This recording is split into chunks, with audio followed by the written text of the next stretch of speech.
When an average American needs to take a trip to the hospital or doctor's office, a lot of money is involved.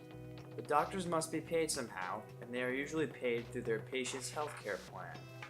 One of the most controversial issues in America is the reform of our healthcare system.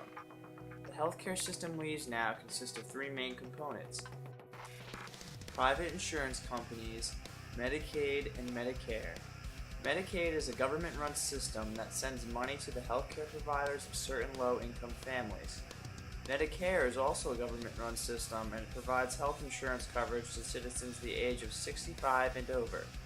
President Barack Obama plans to greatly modify this system by adding a government-run public healthcare option, which will be the start of a total healthcare reform. This public option will be used as an alternative to the seemingly expensive private insurance plans our country has been using. Supporters of the public healthcare option are mainly Democrats, and they think that healthcare costs are rising too rapidly and that private insurers have no incentive to lower them. In addition, they believe that if those insurers had to compete with the government-run plan, they would find a way to cut costs. Critics of this plan are mainly Republican, and they think that a public option would be unfair to private insurers and would put them out of business.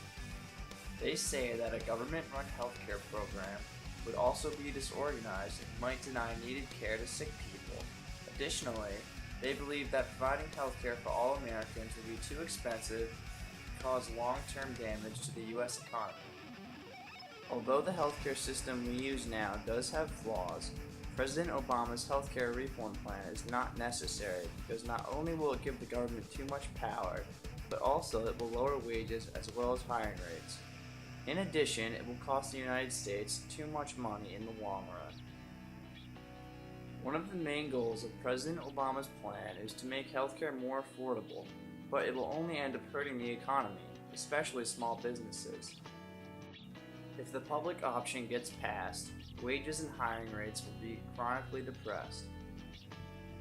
Small businesses that currently do not offer insurance will be forced to lay off 1 out of every 10 workers. Since you can't lower the salary of an employee to cover insurance premiums, small business owners will be forced to cut payroll by 8%. Owners will not be able to lower salaries of workers, but they will be able to hire new workers at lower rates to cut the fee and save money.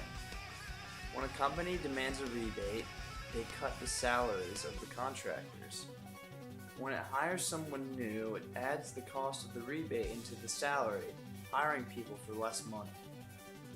If only a few companies do this, it will depress wages, but employees can change companies. When every company is forced to pay 8%, the result will be lower wages.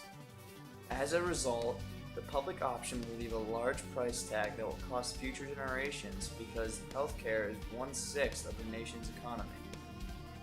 In addition, the plan is expected to cost the government over $10 trillion over the next 10 years. From costly wars to economic depressions, the government cannot afford such an expensive healthcare program. If the government takes control of healthcare, it will drive private health insurers from the market and eventually have too much power. Already, President Obama is in the process of just about wiping out the Second Amendment, or the right to bear and keep arms. George Mason, one of the fathers of the Bill of Rights, once said, "To disarm the people is the best and most effectual way to enslave them." This is a prime example of how the government can take control of its citizens. Control over healthcare is just another step towards the brink of a socialized country. Some might even compare it to communism. For example, Carmen Alexei of Savannah, Georgia says that Obama's government-run healthcare plan will be worse than the one she experienced in communist Romania before fleeing 27 years ago. She even went as far as to say that the Marxist communist regime has established itself in our country. In reality, the government is slowly taking too much control over the freedoms of the people.